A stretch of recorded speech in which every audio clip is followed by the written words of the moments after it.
বাকি এবার ভিজে বেড়ায়। রাজ্যে পালা বদলের পর ক্রমাগত সেই ছবি স্পষ্ট হচ্ছে।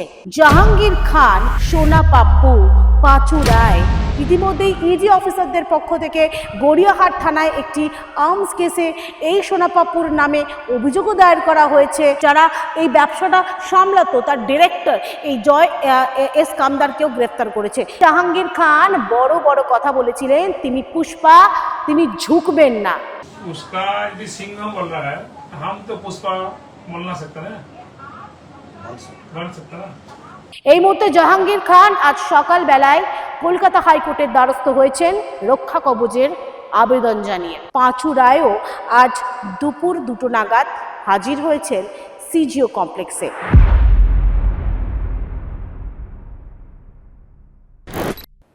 বাকি এবার ভিজে বেড়ান। রাজ্যে পালা বদলের পর ক্রমাগত সেই ছবি স্পষ্ট হচ্ছে।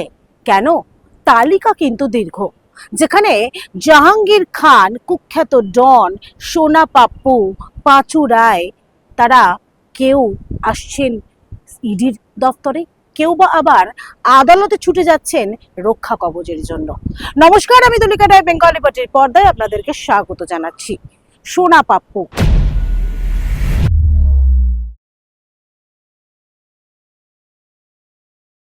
কসবার কুখ্যাত ডন, নাম নিশ্চয়ই শুনেছেন। গত 3-4 মাসে এই সোনা পাপ্পুর যে নাম বারংবার খবরের শিরোনামে আসছে, তার অন্যতম কারণ এই 2026-এর নির্বাচন। এই 2026-এর নির্বাচনের প্রাক্কালে যেরকম কাকলিয়াতে একটি বোমা গুলিবর্ষণের ঘটনায় এই সোনা পাপ্পুর নাম জড়িয়েছে, যদিও বা সে সময় কলকাতা পুলিশ নাকি তাকে খুঁজেই পায়নি। তারই সঙ্গে এপ্রিলের প্রথম সপ্তাহেই যখন ইডির অফিসাররা এই জমি দখলকে কেন্দ্র করে একটা ইনফরমেশন পান, একটা তথ্য পান, এবং সেই মানি লন্ডারিং অ্যাক্টে যখন ইডির অফিসাররা তারা সেই সোনা পাপ্পুর বাড়িতে, তার অফিসে হানা দেন, সে সময়ও সোনা পাপ্পুকে খুঁজে পাওয়া যায়নি। কি কারণ? তার কারণ এই সোনা পাপ্পু, যাকে মোস্ট ওয়ান্টেড ক্রিমিনাল এই মুহূর্তে, এই সোনা পাপ্পুর নাম উঠে আসছে, যার কসবায় বাড়ি, যার বাড়ি রয়েছে, ব্যবসা রয়েছে, এবং দীর্ঘদিন সে নাকি সোনার ব্যবসা করছে। কিন্তু ইডির অফিসাররা তার বাড়িতে যখন হানা দেয়, প্রায় 14 ঘন্টার ওপর ধরে তল্লাশি অভিযানে অস্ত্র পাওয়া গিয়েছে। ইতিমধ্যেই ইডি অফিসারদের পক্ষ থেকে গড়িয়াহাট থানায় একটি আর্মস কেসে এই সোনা পাপ্পুর নামে অভিযোগও দায়ের করা হয়েছে, এবং তার সঙ্গে প্রায় 300 পাতার নথি উদ্ধার করেছেন ইডির অফিসাররা। এবং এই সোনা পাপ্পুকে কেন্দ্র করে একের পর এক নাম সামনে আসে, যেখানে এই জয় এস কামদার, যিনি এই যে জমি, অর্থাৎ মানুষের কাছ থেকে ভুল বুঝিয়ে, মানুষকে ভয় দেখিয়ে, বিভিন্ন রকম উপায়ে যেভাবে জমি অধিগ্রহণ করে তারা যেভাবে ব্যবসা করত, সেই ব্যবসার পরিপ্রেক্ষিতেই এই তদন্ত এনফোর্সমেন্ট ডিরেক্টরেটের আধিকারিকদের, যেখানে কোটি কোটি টাকার যে বেআইনি লেনদেন হচ্ছে, তার সূত্রপাত কোথা থেকে, সেটাই এই মুহূর্তে জানতে চাইছেন।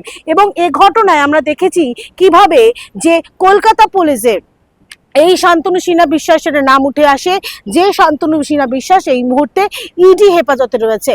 জয় এস কামদার, যিনি এই সান এন্টারপ্রাইজ সহ যারা এই ব্যবসাটা সামলাতো, তার ডিরেক্টর এই জয় এস কামদারকেও গ্রেফতার করেছে। সুতরাং এবার কি পালা সোনা পাপ্পু? তার কারণ বাঘ না ভিজে, বাঘ থেকে কি ভিজে বিড়াল হয়ে গেছে, এই কথাটা প্রথমেই আপনাদেরকে বলেছিলাম।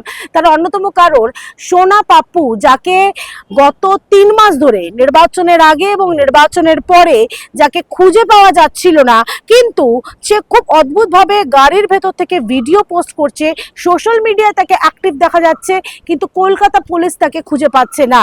সেই সোনা পাপ্পু আজ সরাসরি চলে এলেন ইডির সদর দপ্তরে, অর্থাৎ সল্টলেকে সিজিও কমপ্লেক্সে যে ইডির দপ্তর রয়েছে, সেখানে সোনা পাপ্পু এসেছে সরাসরি। এবং সেই সোনা পাপ্পু যখন ইডির দপ্তরে আসে, তখন তাকে যদি প্রশ্ন করা হয় যে তিনি সারেন্ডার করছেন, তার উত্তর কি জানেন? না। তিনি কোনো রকম ক্রিমিনাল নন, এমনটা বলছেন সোনা পাপ্পু। তিনি কোনো ক্রিমিনাল নন, তাকে ডেকে পাঠানো হয়েছে চিঠি দিয়ে, তারই পরিপ্রেক্ষিতে তিনি হাজিরা দিতে এসেছেন। এখানেই প্রশ্ন উঠছে, যে সোনা পাপ্পুকে এতদিন ধরে খুঁজে পাওয়া যাচ্ছিল না, যে সোনা পাপ্পু সোশ্যাল মিডিয়ায় অ্যাক্টিভ, কলকাতা পুলিশ খুঁজে পাচ্ছিল না, সেই সোনা পাপ্পু হঠাৎ করে কোথা থেকে উদয় হলো?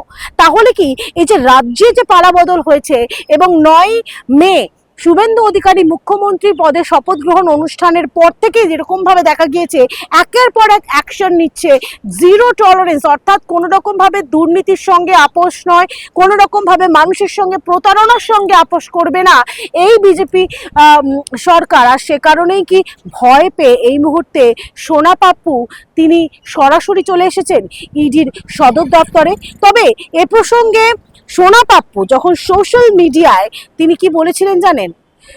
যতই করো হামলা, এবার আবারও জিতবে তৃণমূল কংগ্রেস, বাংলায় জিতবে। কিন্তু সেই আশা পূরণ হয়নি, এবং সেই আশা পূরণ হয়নি বলেই হয়তো এই মুহূর্তে সবাই ভিজে বেড়াল হয়েছে। সেই তালিকাটা কিন্তু দীর্ঘ। একদিকে এই সোনা পাপ্পু, যে সোনা পাপ্পু সরাসরি ইডির সদর দপ্তরে এসে পৌঁছেছেন আজ সকাল 11:15 তার এই মুহূর্তে তাকে জেরা পর্ব চলছে। তার কারণ এ ঘটনার পরিপ্রেক্ষিতে 1 সপ্তাহ আগে গ্রেফতার করা হয়েছিল শান্তনু সিনহা বিশ্বাসকে, যে শান্তনু সিনহা বিশ্বাস কলকাতা পুলিশের একেবারে ত্রাস বলা যেতে পারে, যিনি অফিসার ছিলেন, তারই ছত্র ছায়ায় এই সমস্ত ঘটনা ঘটিয়েছিল।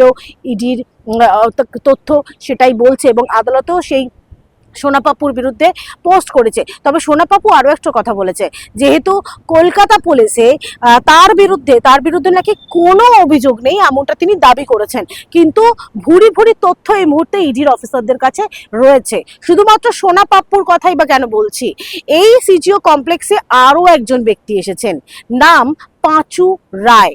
যে পাঁচু রায় তিনি দক্ষিণ দমদম পুরসভার তিনি প্রাক্তন চেয়ারম্যান, এবং সেই সময় যে সময় তিনি চেয়ারম্যান পদে ছিলেন সেই সময় আরও একজন ভাইস চেয়ারম্যান ছিলেন, সুজিত বসু, যিনি এই মুহূর্তে প্রাক্তন বিধায়ক। এবং এই সুজিত বসু যখন ভাইস চেয়ারম্যান ছিলেন, যিনি এই মুহূর্তে গ্রেফতার হয়ে এই যে সিজিও কমপ্লেক্স দেখতে পাচ্ছেন ইডির সদর দপ্তর, এই ইডির সদর দপ্তরে এই মুহূর্তে সুজিত বসু রয়েছে।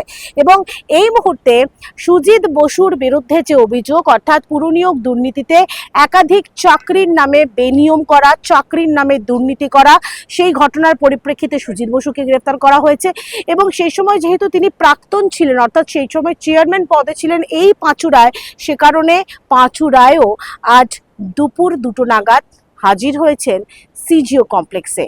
তবে এই পাঁচু রায় যখন বাম জমানা শেষ হয়ে তৃণমূল কংগ্রেস ক্ষমতায় আসে 2011 সালে, সে সময় 365 নামে একটি সংবাদপত্র, সেই সংবাদপত্রে সিপিএমকে কার্যত তুলোধনা করেছিলেন, যা বলতে আমারও মুখে বাঁধে।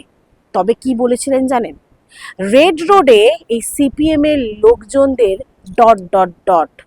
করতে পারি। ভাবা প্র্যাকটিস করুন। তার কারণ এই মুহূর্তে তৃণমূল কংগ্রেসের একাধিক যারা রাজনীতির সঙ্গে যুক্ত, যারা রাজনীতির মন্ত্রী ছিলেন, বিধায়ক ছিলেন এবং কর্মী ছিলেন, কেউ চেয়ারম্যান ছিলেন, তারা এই মুহূর্তে কার্যত ভিজে বেড়াল।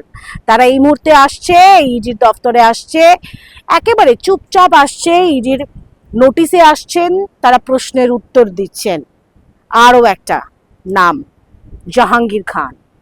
যে জাহাঙ্গীর খান ডায়মন্ড হারবারের ত্রাস, যে জাহাঙ্গীর খানকে দমন করতে আইপিএস অফিসার অজয় পাল শর্মাকে মাঠে নামতে হয়েছিল, যিনি এনকাউন্টার স্পেশালিস্ট। সেই জাহাঙ্গীর খান বড় বড় কথা বলেছিলেন, তিনি পুষ্পা, তিনি ঝুঁকবেন না, কিন্তু আদালতের দ্বারস্থ তাকে হতে হয়েছে। এই মুহূর্তে জাহাঙ্গীর খান আজ সকাল বেলায় কলকাতা হাইকোর্টের দ্বারস্থ হয়েছেন রক্ষা কবচের আবেদন জানিয়ে। ইতিমধ্যেই কলকাতা হাইকোর্ট সেই আবেদন মঞ্জুর করেছে। 26শে মে পর্যন্ত কলকাতা হাইকোর্ট তাকে রক্ষা কবচ দিয়েছে, কিন্তু শর্ত সাপেক্ষে। কি শর্ত সাপেক্ষ? যদি কোনো রকমভাবে পুলিশের তদন্ত বা পুলিশি যদি সহযোগিতা সে না করে, তাহলে যে কোনো সময় যে কোনো পরিস্থিতিতে আইনি ব্যবস্থা পুলিশ নিতে পারে। এই শর্তেই এই জাহাঙ্গীর খানকে রক্ষা কবচ দিয়েছে কলকাতা হাইকোর্ট। কিন্তু কোনো রকমভাবে কোনো অশালীন মন্তব্য করা কিংবা কোনো সন্ত্রাস, কোনো ঝামেলা সৃষ্টি করার মতো কোনো বক্তব্য কিন্তু এই মুহূর্তে জাহাঙ্গীর খান পেশ করতে পারবে না, এমনটাও জানিয়ে দেওয়া হয়েছে কলকাতা হাইকোর্টের পক্ষ থেকে। অর্থাৎ বুঝতে পারছেন তো, একদিকে এই তৃণমূল কংগ্রেস ক্ষমতায় থাকাকালীন যখন নির্বাচন হচ্ছিল, অর্থাৎ 4 মের আগে পর্যন্ত জাহাঙ্গীর খানের যে রমনামা, সে ভিডিও পোস্ট করছে, সে সংবাদ মাধ্যমের সামনে বলছে যদি অজয় পাল শর্মা সিংঘম হয় তাহলে তিনি পুষ্পা, এমন ডায়লগও তার মুখে শোনা গিয়েছিল। এবং যে সোনা পাপ্পু যে সোশ্যাল মিডিয়াতে অ্যাক্টিভ রয়েছে, কিন্তু কলকাতা পুলিশ তাকে নাকি খুঁজেই পাচ্ছে না, এবং সেই সোনা পাপ্পুকেও সুরসুর করে আসতে দেখা গেল এই ইডির সদর দফতরে। এবং পাঁচু রায় যে 365-তে লিখেছিলেন সিপিএমকে নিয়ে একটা খুব খারাপ মন্তব্য, আর তাদেরকে এই মুহূর্তে পালা বদলের পরেই তারা যেভাবে ভিজে বেড়ালের মতন এই সিজিও কমপ্লেক্সের ইডির দফতরে আসছে, সেটা কিন্তু কার্যত বোঝাই যাচ্ছে যে তারা এই মুহূর্তে ঘাপটি মেরে রয়েছে। আপনাদের মতামত আপনারা অবশ্যই জানাবেন কমেন্ট বক্সে। আপনারা এতক্ষণ দেখছিলেন বেঙ্গল লিবার্টি।